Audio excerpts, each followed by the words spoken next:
Hey everybody, we are in the beautiful outdoors today. It's a gorgeous day, so we decided to do this filming outside.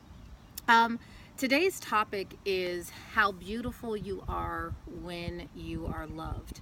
And I'm going to read a little story by an author named Brit'Nicholle Manning. Old school book, got this from wonderful message from the wilderness segments of Damon Thompson that he's doing that have just ministered outstandingly to my life. So not that he'll ever be listening to this, but Damon Thompson, complete shout out to you. What God is doing with you and your ministry is absolutely wonderful. I can't even explain how it has ministered to me and and to the season that that I'm in, that we seem to be in, is it period. And I'm just really serious, like from man, just it's like it's been crazy confirmation. It's been like, because after I go through whatever season, it's like, God, does anybody else in the planet understand this? And then God will lead me to one of his messages and it will be like word for word, like he's got some kind of microchip in my room or something that, he's explaining this wilderness season and all this other kind of stuff and leadership and what comes. And anyway, sorry, I'm ranting, but it is absolutely phenomenal. Anyway, in his newest wilderness message, he preached this and he actually reads the same story. I'm going to read the same story, but from a different take of what it has ministered to my life personally within this last week, and also just some things that we have experienced of how amazing God is, but also understanding what I mean by this beauty that you discovered when you're loved. My little camera person back here is trying to help us out, so our arms are getting tired. Okay, so let me read this story to you. Again, this is an excerpt from Brit'Nicholle Manning in the book, The Furious Longing of God. Back in the late 1960s, I was teaching at university in Ohio, and there was a student on campus who by society standards would have been called ugly. He was short, extremely obese. He had a terrible case of acne, a bad lisp, and his hair was growing like Lancelot's horse. In four directions at one time. He wore a uniform of the day, a t-shirt that hadn't been washed since the Spanish-American War, jeans with a butterfly on the back, and of course, no shoes. In all my days, I have never met anyone with such low self-esteem. He told me that when he looked in the mirror each morning, he spit at it. Of course, no campus girl would date him. No fraternity wanted to pledge him. He walked into my office one day and said, his lisp evident, "Are you a new face on campus? Well, my name is Larry Manley, right? Mullaney, and I'm an agnostic." I said, "You're what?" He repeated himself and I said, "Wow, congratulations. If you ever become an atheist, I'll take you to dinner and we'll celebrate your conversion." The story I'm about to tell you is what Larry got for Christmas one year. Christmas came along for Larry Mullaney, and he found himself back at his parents' in Providence, Rhode Island. Larry's father is a typical lace curtain Irishman. Now, there are lace curtain Irishmen and there are shanty Irish. A lace curtain Irishman, even on the hottest day of summer, will not come to the dinner table without wearing a suit, usually a dark pinstripe, a starched white shirt, and a tie, swollen at the top. He will never allow his sideburns to grow to the top of his ears, and he always speaks in a low, subdued voice. Well, Larry comes to the dinner table the first night home, smelling like a billy goat. He and his father have the usual number of quarrels and reconciliations, and this begins a typical vacation of the Mullaney household. Several nights later, Larry tells his father that he's got to go back to school the next day. "What time, son?" 6 o'clock. "Well, I'll ride the bus with you." The next morning, the father and son ride the bus in silence. They get off the bus and Larry has to catch a second one to get to the airport. Directly across the street are 6 men standing under an awning, all men who work in the same textile factory as Larry's father. They begin making loud and degrading remarks like, "Oink, oink, look at that fat pig. I tell you, if that pig was my kid, I'd hide him in the basement. I'd be embarrassed. Another said I wouldn't. If that slob was my kid, he'd be out the door so fast he wouldn't know if he's on foot or horseback. Hey, pig, give us your best oink. These brutal, what is that? Salvos continued. Okay. Larry Mullaney told me that in that moment, for the first time in his life, his father reached down and embraced him, kissed him on the lips and said, Larry, if your mother and I live to be 200 years old, that wouldn't be long enough to thank God for the gift he has given in you. I am so proud that you are my son. It would be hard to describe the words, the transformation that took place in Larry Mullaney, but I'll try. He came back to school and remained a hippie, but he cleaned up the best he could. Miracle of miracles, Larry began dating a girl. And to top it off, he became the president of one of the fraternities. By the way, he was the first student in the history of our university to graduate with a 4.2 grade point average. Larry Mullaney had a brilliant mind. Larry came to my office one day and said, tell me about this man, Jesus. And for the next 6 weeks, in half-an-hour increments, I shared with Larry about Jesus. At the end of those 6 weeks, Larry said, okay. June 14th, 1974, Larry Mullaney was ordained as a priest. For the past 20 years, he has been a missionary in South America, a man totally sold out to Jesus Christ. Do you know why? It wasn't because of the 6 weeks of sitting in my office while I talked about Jesus. No, it was because of one day long ago during a Christmas vacation, standing at the bus stop when his lace-curtain Irish father healed him. Yes, his father healed him. His father had the guts to get out of the foxhole and choose the high road of blessing in the face of cursing. I'm going to stop there. And what I want to talk about is when you know that you are loved openly, it changes the whole course and direction of your life. And we talked last time in our posting last time, which I want to stop here and thank so many people that reached out for how that ministered to them with even some of their things that they have broken the silence about in their life. And if you go back to that video, you're going to see that we talk about the importance of breaking the silence, not for the sake of breaking the silence, not for the sake of exposing other people or you did or they did or this, but for yourself, so that things that have been buried deep within yourself are coming to the forefront of your life. We talked about the dirt under the rug that you're finally facing and getting cleaned out of your life so that you can experience and go on that road of healing. Well, you heard me talk about after many years things being exposed in my life, I'm allowing to come forth to the secret or to the surface. And then we had Diamond with us, and then also how Salome, what this was affecting Salome's life as well, as God has been having her get real about some things that have been buried within her hurt. Well, I went to this, I heard that message by Damon Thompson. It's so much confirmed of exactly where I was in my life, for exactly what I was going through my life. It's like everything that everyone, even recently in my life, meant to hurt me, how literally God flipped the page and said, no, let's not focus on the hurt. Let me show you my love, not by, okay, do what I need to expose in other people, but by what I need to reveal to you. And just like that young man who thought the worst about himself, felt the worst about himself, had no identity, had no meaning of purpose or anything else in his life, but one day, because of an open show of his father's love, in the midst of direct opposition, in the midst of everything that's trying to tear him down, his father openly showed him love, and it changed the entire course of his life. At that moment, when you discover your father's love for you, it is like, oh my goodness, listen, it doesn't matter if somebody is tearing me down. It doesn't matter what people say about me. It doesn't matter anymore if it's a man issue. It doesn't matter if what all these men think about me. You are never more beautiful than when you are loved. And it's not because of what others see. It's because of what you discover about yourself. When you know that you are that worthy to your father, then your dreams, your purpose, your identity, you have a reason why.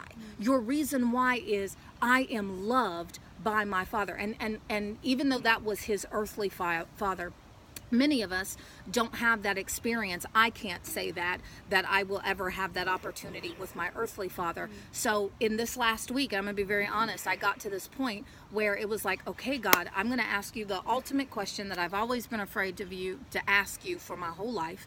I've believed how you have loved other people, but God, I'm going to ask you, show me my worth. Show me if and how you love me.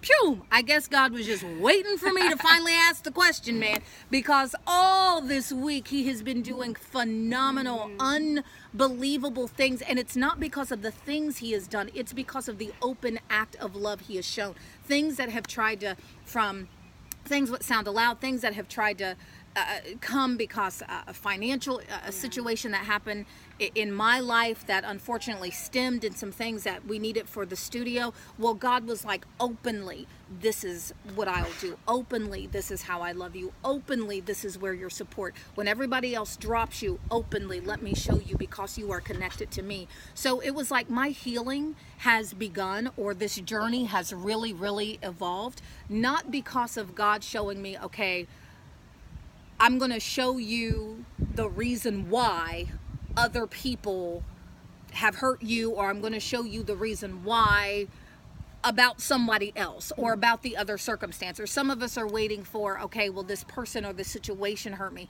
God, I need to see, I don't know, whatever it is you feel like you need to see, their destruction, their demise, or even just, man, God, I want to understand why could they do that to me? You're waiting for reconciliation in that way, and not understanding that a part of God's reconciliation is saying, listen, I want to give you an encounter with me, with love. God doesn't have love, he is love. So it's this encounter of him showing you being loved by love and what that feels like.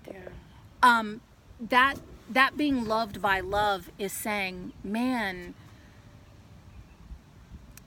God, my absolute creator. Sorry, we are having some malfunctions with these little things here. God, my creator, can step in and say, okay, I want to show you the difference between where you feel the hurt came, where you feel the rejection came, where you feel the isolation came, the abandonment, and wherever that is in your life. It might have been you were abandoned literally, like you were a foster child, or you were an adopted child, or in my case, you have a parent who doesn't even want to know you. My biological father, I explained a little bit about that. You may have had incidents where you have been physically abused, mentally abused, whatever, but all that shows you a perverted form of love. But when you get loved by love, and I mean like the person of love, God doesn't just have it, he is it. So everything about him embraces love. When he says, okay, when you get loved by love, you begin to have just what happened to this young man. You see your identity, you see your worth, you see your value, and then everything, just like what happened to this young man, he would wake up every morning and spit in the mirror because all he saw was how ugly and unvaluable he was. One encounter of his father loving him openly changed the entire perception about how he viewed himself and about how he viewed life. And under this low self-esteem, under his feelings of unworth and rejection, was actually this brilliant mind, this genius, this amazing man who ended up changing the course of his life, not because of anything else, but this amazing encounter with love. And it was like, boom, now what? People across the street mocking me. Boom, now what? People who have abused me. It was like, man, I'm loved. What the heck else can you do to me? I'm not looking for love anymore in relationships and status, or what people say, or if you accept me or if you reject me. I'm not looking for love in all those places anymore, because I know that my Father loves me so much that even when I'm in the worst state, he's going to love me openly. He's going to accept me how I am, stinky, obese, fat, and everything else of how I see myself. And right there as I am, he's going to love me. Now, nobody can touch me. Nobody can tell me nothing, because I have my identity, I have my worth, I have my purpose. honestly, in all honesty, world, now what? I know, and just notice how it took that one word of affirmation from his father. Yeah. And it was like, oh my God. Yeah. Now I can step out. Even while these men were talking about Yeah. this guy, and even in our lives where we feel Yeah. like, oh, we have people talking about us Yeah. or things coming at us, it Yeah. took that one moment from our Father to say, hey, I love you. Yeah. Hey, I believe you. Yeah. Hey, I Yeah. know you can do this. Or, Yeah. hey, look at me. I'm trying to give you this. Yeah. Just receive it. And once we receive those words, it's like, boom, anything is possible. And even trusting what's behind the words, because he's saying, listen, just like what his father said to him, if your mother and I live to be 200, we'll never be more proud of you than we are right now. So that's like Jesus saying, right now, where you are, no matter how ugly you feel, no matter how ashamed you feel, no matter how worthless you feel, no matter how ugly or fat or whatever it is, whatever title this world has put on you, circumstances have put on you, or even that you've allowed to put on yourself. He was saying, right here, right now, I could never love you more than how I love you right now. Yeah. Your worth, your value, your reason why is enough for me to love you outrageously in the open. Yeah. That is phenomenal. And I'm going to be honest, that has been what has been missing from my life. And I never knew, sorry guys, I never knew that that was something that I so powerfully and strongly needed. I was waiting for, I'm going to be really honest, I don't know. I believed so strongly in God's love for other people, and I believed so strongly in the love that was manifesting in other people's lives. But because of what circumstances dictated to me and my life was showing me, it was very hard for me to believe, man, God, it feels like my only reason on this earth is what I can do for other people. It's how I can serve them, how I can do this, what they can take from me, what they can steal. I mean, people have taken my they've taken my worth, my value. They took my body, my pride. They took what the meaning and definition of love was for me. They took these things. They took my money. They even we've almost even had people try to literally steal the identity of what this ministry is that we so badly want to do for people. And she even got to be witness to some of that. And then even in trusted relationships, it was like, okay, even when these people are coming to your life and be like, yeah, I'm going to come and help you. And you're at your most vulnerable, and they even take from you. It was like, man, God, I'm not seeing my reason. But when you have, and I could honestly say I am starting to have that encounter because I asked. You have not because you asked not, so start asking right now if you need to see you some love. And I'm not talking about human love. I mean being loved by love, that awakening of, man, I have a reason why I'm here. I can say this, you can never fully dream or fully embrace your purpose or your potential until you understand how much you're loved. I think sometimes we're trying to produce people, listen, you've got a purpose, listen, you need to understand your identity. But sometimes we're like, okay, but what's the point of it? What's the reason of it? If I get into that and I be that, then what's my reason? What's my reason why? And just like that young man, it was enough. His reason to make the genius come out, the reason to make the call come out, the reason to embrace the girl, the reason to step up in the fraternity was, I needed to know that I am worth love. Yeah. Like, that's enough. But it's the most powerful thing in the world. And you are never more beautiful than when you are loved. And what I mean is that beauty has nothing to do with an external beauty. It's like, my God, for my Father to see me the way he does and to accept me the way, that is a beautiful, man, it's like everything about me that I feel is so ugly, or everything that I am so ashamed of, all of a sudden, because through my Father's eyes, I could see absolutely makes no difference of the value that he has for me or how much he loves me. It makes no difference at that moment. I mean, my God, who can tell you that you're not beautiful? Who can tell you that you deserve to be ashamed? Who can steal that from you? I've had people steal a lot of things from me, but they can't steal that. Yeah. Okay. I'm going to ask you to get out your box for a second. it's crazy how you ask this question and God just comes in like full-fledged. Yeah. If you guys knew the week that we've had, oh my God. And we'll probably tell eventually everything that's happened. Yeah. But how it was like God just did boom, boom, boom, boom, boom. Yeah. Like you said, within hours of praying something, God just answered. Yeah. I mean, every time specifically, even if it was something to move out the way, it just moved. God just answered quickly. Yeah. You shared this story with me, and I know if you say no, it's okay. About, no, you can tell the story. But it's about when you were a little kid and you were waiting on your dad. Oh my gosh. I know. Okay, so I will share the story. Sure, yeah.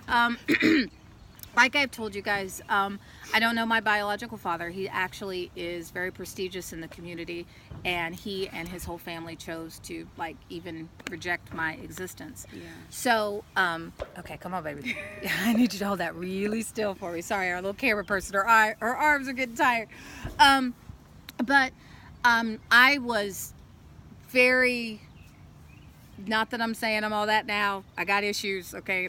Try to work on this body right now. But I was very ugly. Young, I wore these thick glasses. I was taller than everybody. I was awkward. I was always very creative, so people never understood me. So in school, I had a very hard time. I was teased. I was mocked.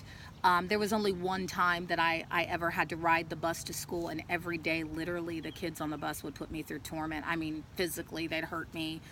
Word-wise, it was terrible. And so every day at school, I mean, it was so hard. So most of the times in the playground, I would end up completely by myself. So I remember times being on the monkey bars or on whatever it was, and I used to have these fantasies about my father coming, and it was like, I would say, okay, I'd be going through these things, all these people talking about me, all these people rejecting me, and I would have these dreams or these visions, to kind of get me through the day of, man, it's like my father is going to come, and he's going to ride in a limo or come up on his Harley or come up in some great car, and he's going to get out this car, and he's going to be like the finest thing you'd have ever seen in your life, and he's just going to come pick me up from class and not even have to say a word, but it's like he's just going to give people this look like, she's mine. Bam. Yeah. Now what? She's mine. And then just whisk me away and take me away on his Harley or in his limo or in this great car, and it was like he was going to save the day.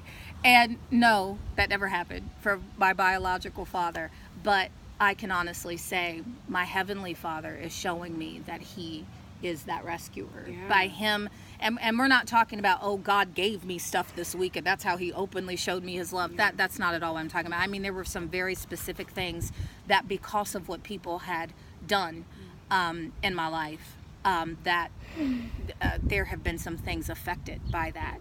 And there were some things that were needed, and even within myself, that I asked God, listen, in the open, I need you to show me that you love me in front of other people. I want to stop being a secret. I want to stop being a secret. People have loved me in secret. Even, recent friendships or whatever, it was like I was okay enough in secret, but I wasn't okay in the open. Biological father, secret, just secrets. And I was like, God, I need to know openly, man, that you really do love me too. And I mean, just, he answered in profound ways that I could not deny it was him, that I could not deny that he was showing me. It's not about stuff. It doesn't have to do about stuff. It was like, no, she's mine. He did the whole, I'm going to get off the Harley, and bam, he came up in the room looking all fine and like, she's mine. That's my daughter right there. It was that kind of week, that kind of moment. And it just totally, it has changed my whole value. I opened this with a few tapings ago. You hear me talk about an intense pain that I recently had in my life from someone who I never ever thought would have ever done anything like this to me. But it's so funny when you do find your identity and when you know your purpose and you know your worth and you know your love and your value. I'm not saying it doesn't make those things matter, but it's kind of like this attitude is like, okay, pain. Yes. Like, what you gonna do now? Yes, it's like, pain, what you gonna do? What you gonna hold me back from now? Because a lot of this has been holding me back from certain things that I need to grab onto and embrace in my future. You know, we need to let go of those things that are in the past and chase after those things that are before us. But sometimes there's hindrances, and a lot of times those hindrances are the way we view ourselves. Yeah. I viewed myself as like this kid in this story. I saw myself, the only thing I could see was fat, unworthy, every reason to hold my head down in shame. And that's what I've been doing, holding my head down in shame, hiding. I don't, you know, even having a hard time holding my head when I walk outside, like literally. And it was like, man, all of a sudden, especially this week, when God can answer me in such personal ways that no one could have ever known, and to do it so openly, it was like, it doesn't mean that the pain doesn't still sting, but it's like, man, that doesn't matter. That what you feel like you might need from those other people or those situations or whatever reconciliation, because I'm a fixer. When I can't fix it, it's like, what now? What's really wrong with me? Because I'm so used to fixing everything. And when you've got these situations in your life that you can't fix, it's like, oh God, that makes the pain even worse. But when God is showing me his love, it's like, no, it's not about trying to fix everything, or it's not about trying to say, okay, you know, I don't know what we're all expecting. Sometimes we're waiting for, okay, it's got to be that conversation or that sorry or that I need that closure. Yeah, absolutely. There you go. There's the word to sum it up, closure. We're trying to look for that closure that helps us move on. What if you don't get that closure? Yeah. And I'm going to be honest, in any of these situations I'm talking about, I've not had any, it's been no kind of closure. So what do you do? What do you do when you still hold on to those things in your heart? And you know, like she may have revealed in one of these things, everybody on the outside takes me, I'm a tyrant, I'm a, you know, go hard. And I am in certain atmospheres, but like behind the scenes, I am delicate. Oh gosh. Okay, so let's talk about last night then. So we had our first Aloud night, and it was amazing. Oh my God. We did a really intimate setting. I only invited just a few people that we knew we wanted to actually celebrate and worship with us. And I mean, it was amazing. I know, but you know, not a butt. Yeah, there's a butt. Big old butt, big old booty, all up in it. Because no, it's not a butt. Okay, it's not a butt. Mm-hmm. But I think you were just so grateful and just so overwhelmed by what happened. Not just in these past 2 months. Like when we do this video about this, when you guys look, the warfare has been so strong in coming from just 2 months ago to how long I've been holding on to this vision since I was 8 years old, and then being on this journey to this vision and the years that have come, but then also everything when I thought, okay, man, the final crash is done, and then even 2 months ago, like great pain, extreme hitting at that point. The fact that we were there in that studio, oh my God, and it looks nice, overwhelmed, amazing. Look at the studio, but you know, back to the crying part. What she didn't say, she was talking about the butt. The butt is I'm crying through the whole night. Yeah. The whole night I was crying. Like, I couldn't pray without crying. Couldn't talk to people without crying. And I hate to cry in front of people, which I do in this video all the time. But it's okay. Yeah. You know what I mean? Like, the delicate part. It's okay to be delicate. Yeah, the delicate part. Yes. So, behind the scenes of me being this, you know, entrepreneur and go hard minister, and I always keep the order and all this other kind of stuff, which most people are used to seeing me in. So I've been literally called drill sergeant before. And my fingers start going, and when them fingers go, you better, you know, start moving. But behind the scenes, I'm an introvert. I am very much, thank you, very much so. I'm also really delicate, and I probably love a whole lot more than what people ever think. And I have a really hard time with letting go, which brings back to these situations that when there is no closure, they were still locked in my heart. And because I love forever, and I love hard forever, which is why I don't love many people, but it's like, man, when I love, I just love.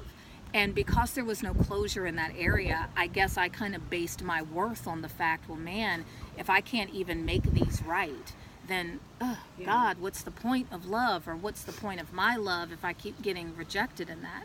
But when he could show me in where I felt I was the most ugly, where I felt like I need to run and hide, and all I see is man, because all I see are the labels: abused, hurt, left, rejected. And I have been living so ashamed of all those things, even though I've been helping so many people over the last years and ministering to them proudly myself. It's like, man, now Britt, okay, they're good. Now you just go back into your little cave and, hide in your shame because you're not worthy to have the same thing. But for him to show it to me so openly, it makes it where it's not because of the other people, or it's not even based on the closure or the words or anything else. Nothing can compare to that gap in your heart being filled up with the encounter of your Father loving you openly. Yeah. So I just want to say that, listen, you do not know your worth, your value, even the worth of your purpose until you understand how loved you are. And I just want to challenge you, ask God to show you, God, how much do you love me? And I pray with my whole heart that he will show you openly the love that you've been missing. And please don't get it twisted. Don't start expecting love on the scale that you think it should be, that it has to be in physical form, that it has to be in things form, that it has to be in stuff form. I'm talking about, let God show you some things that touch you at the deepest part of your heart. It's like you get this, I know that my Father loves me, and for the first time I'm able to see beauty in myself. I was able to see beauty in myself, not because of what I saw in the mirror, or the shame, or the labels, or what people did to me, or that beauty didn't come because any of those people have said sorry to me or tried to reconcile. That's not where the beauty or love came. It came because of the Father saying, Britt, if you never think you're of value, if you never think this, if you, right where you are in the most shameful and most ugly that you see yourself, I want you to know that I could never love you more than I love you right now. Changes the course of your life, makes you wake up and say, okay, God, if you can love me like that in the open, then I can gain the strength to reach out for what's ahead and let go. Finally, let go of those things that have tried to hold me down. And the only things that have tried to hold me down, I have forgiven the people, I have forgiven the situations. The things that have held me down were my perspectives, was how I was seeing myself, was how I could not see myself of having any type of value or be worth it, because I was basing, well, if they could do this to me, if they could reject me, even people that were putting God's name on it, if they could do those things to me, then I must have no other value than to sit here and serve other people, which I'm proud to do. But God, just, what about me? Do I deserve that love? And just let me tell you, your answer is yes. You deserve the love. You have a reason. You deserve that love. And when you learn to see the love that God has you for yourself, then take the risk to love yourself and see yourself the way he sees you. So, sorry. Goodness gracious, sorry. It's been a freedom week. It really, really has. The last few weeks really have. And I just want to say, without the videos that we've done prior to this week would have never happened. It really took coming out of hiding. It really took facing the shame. It really took breaking the silence and seeing the things that were under the rug, so that I knew what to start asking God for. I needed to know, God, how do I need to see you? What do I need to ask you for?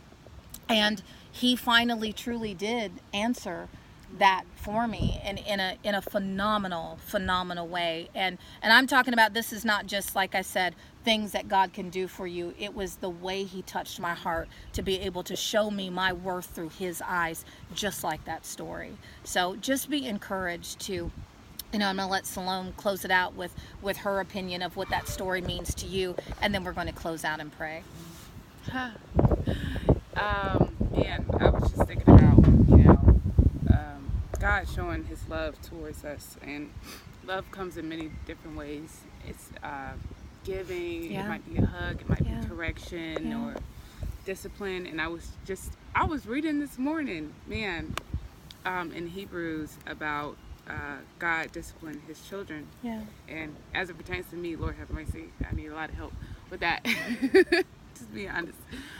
But it was kind of like, I thought love was like, everything is all mushy and gushy and I love you, no wrong, and just give me a hug. But through his word this morning, God was just showing me, because I've been getting a lot of discipline from the Lord lately, and mostly because of my perspective and where I've been and what I've been choosing to see, or how I've been choosing to be disobedient.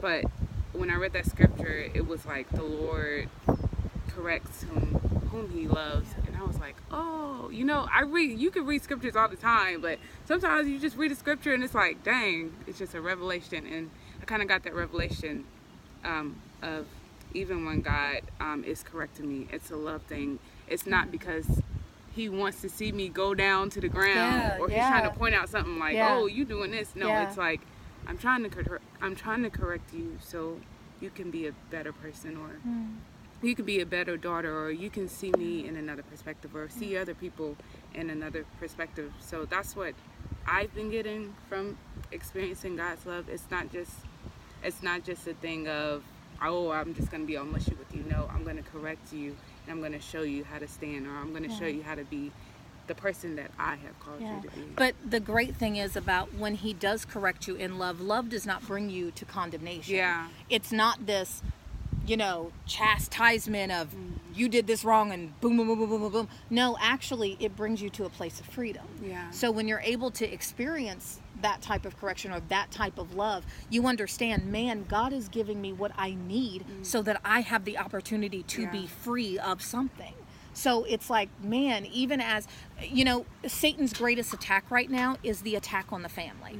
Because if Satan, can get you to have perverted relationships with your father, with authority, with your mother, with authority, with your sisters, with your brothers, with your friends, with your husband or children, then what happens is you don't understand that type of form to relate it to God. Yeah. So that's an example in a very minute way of what God's love is. So if a parent, because they love you, correct you, and if you don't understand that type of correction as love, because you have a perverted relationship with your parents, then when God tries to go at you and lovingly correct you, you like, who you? Yeah, and it's like rebellion all the way through, because it's like, who do you think you are checking me? Like, who are you talking to? Yes. Instead of seeing that there's a balance. Yeah. Like, I'm not just coming at you. Yeah. I love you as a father. I love you as a mother.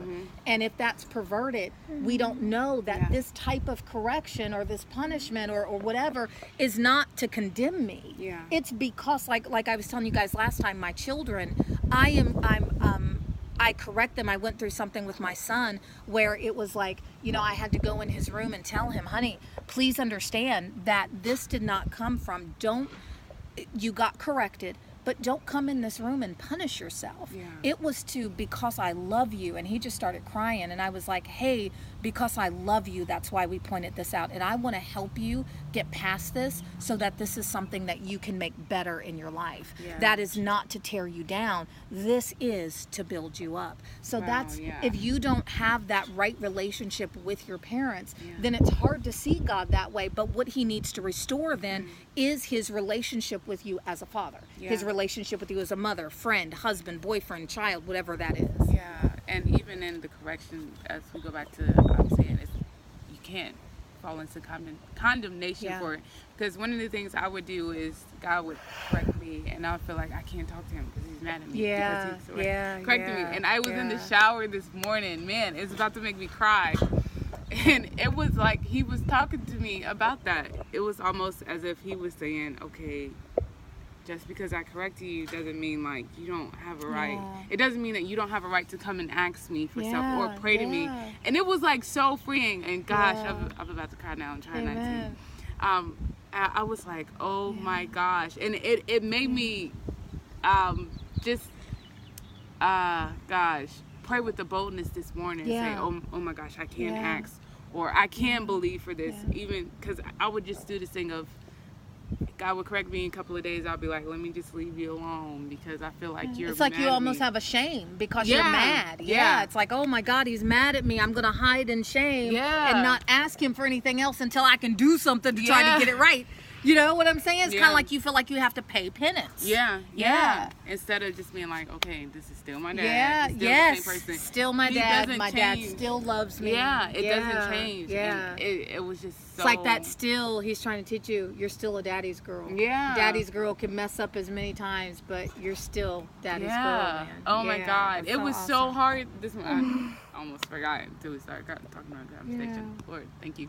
But it was just so hard to accept that because it's like, no, you just corrected me. Yeah. Like, let me just, you know, but again, it's like a thing of the perspectives in our mind. In my mind, I had to like lay it down and say, okay, this is not how he thinks about me, or this is not how and he still feels. understand that he still sees you as his beautiful daughter. Yeah. So oh my God. even through that love or even through that correction, he still had to show you a side of love that doesn't feel too good, but in his eyes, you're beautiful enough to correct. That is so good. You're beautiful enough for me to correct you and still love you and hug you and want to still be mushy with you after the correction, you know, after the correction. Sorry. After the correction. So that's why it's so amazing to experience God's love on these different levels, because it also helps us to understand that, man, the thing is we need certain perspectives of certain relationships healed in our lives. If it was a boyfriend girlfriend or whatever, that kind of love relationship that got terribly messed up, or a friendship that got terribly messed up, or if you were rejected or abused or abandoned by any of these type of relationships, Satan is against family. He's against unity. And if he can get those things to be perverted, then he gives you a perverted form of love of how you are supposed to view God. God is supposed to be looked at as a mother, father, friend, brother, sister. You know, we're supposed to identify when I love my sister like this, oh man, sometimes God just wants to chill with me like my sister, you know what I'm saying? But if I don't have that kind of relationship, it's like, whoa, when he starts getting close like that, I don't know how to chill with you like that. I don't know about that. Then you try to get all close, talk about my father and stuff. If I don't know nothing about that, it's like, whoa, wrong word, like, look, wrong word. I've already That's built not this even right, box of right? protection or these walls.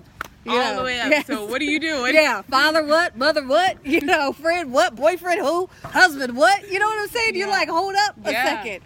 So if those have been perverted forms, then one of the things we have to do is we have to be healed by love, which God doesn't just have it, he is it. We have to be healed by love so that he can give us the right form and say, okay, this is how I want to openly love you. And when we have that open love, man, it makes you want to embrace the correction to say, okay, now I can embrace my future. Now I can go ahead and I feel strong enough and supported enough to embrace my purpose. Yeah, that's good. Yeah, that's awesome. So go ahead and pray us out. It's starting to rain, so we're going to get out of here. But we're going to, my daughter, sorry, she's trying to ask me questions. Not right now, honey. Let's finish this. So we're going to go ahead and finish this. She's going to pray us out. And just thank you, honestly, so much. So very much for listening to our story, for listening to, you know, what God's been doing. We're going to have plenty more. It's not that these are over. It's not. You're getting ready to get to other avenues. Now that we're at this point of, man, God has taken us through this process. So now we can let go of some things, let go of some hurt, let go of some hurt perspectives. And if you notice, that's what I'm talking about. The perspectives have been healed, and God is now mending this relationship with love, man. Wow. So be loved by loved, and know that you are never more beautiful than when you are loved. And I'm not saying that it makes all the rest of the hurt go away. That's not what I'm saying. But it gives you a now what? Now what can you do to me? I am going to go ahead and gain the strength that I need to embrace the future that I know that I can have in spite of the things that have been done to me and the people who have done them to me. So let's pray this out. Let's do it. God, we thank you for this time that you've given us, God. Even in this week where you've shown us your love, whether it was through discipline or giving or just being a father to us that we've never had. Father. And we just thank you that the words that were spoken on this video, God, will transcend and touch the hearts of the people that are listening, God. If they need something from you, whether you they need you to be a father, or a brother, a mother, a sister, or just even a friend, God. I thank you, God, that they'll have the courage just to ask. And I thank you, God, that just as you came after Brit this week, you'll come after them. Amen. And I just thank you God. for this week. Thank you for what you're doing with Sound Aloud. Yes. All of us, we're so grateful for who you are and what you've done. And we just give you glory in Jesus' name. Amen. Amen. And I just want to close this with, please, if you're there and you just say, God, I need you to openly show your love to me. Remember, don't do it and don't pray it and expecting him to do it his way. Don't expect it through people. Don't expect it. Expect him to get to those deepest, intimate parts of your heart and just give him a chance. Give him a chance to mend what maybe has been perverted in your life. If you felt unsafe with your parents, if you felt non-protected by your parents or by a relationship that was supposed to be intimate and close, God's love, and I can't say that I understand, it's a miracle. God's love can transcend what people did and the perspective that they left you with, and his love can heal that place in your heart by him showing you his. I'm not saying it gets rid of what the pain that's left from that, but what I'm saying is when you are able to hold on to your promise and realize that he has a promise of love in store for you, it helps you to let go of the problems and the hurt. It really does. And just to encourage anyone, it's time to let go. It's time to let go. It's time to live, man. I'm ready to live. I'm tired of living under the thumb of the hurt and the abuse and the pressure and the abandonment and the wrong that so many people have done and so many situations have done, and in all honesty that I had to repent of, because some of that I allowed people to do to me. I had to repent for putting myself in those situations, but I put myself in those situations because I didn't see myself as any more valuable or worthy. I didn't feel like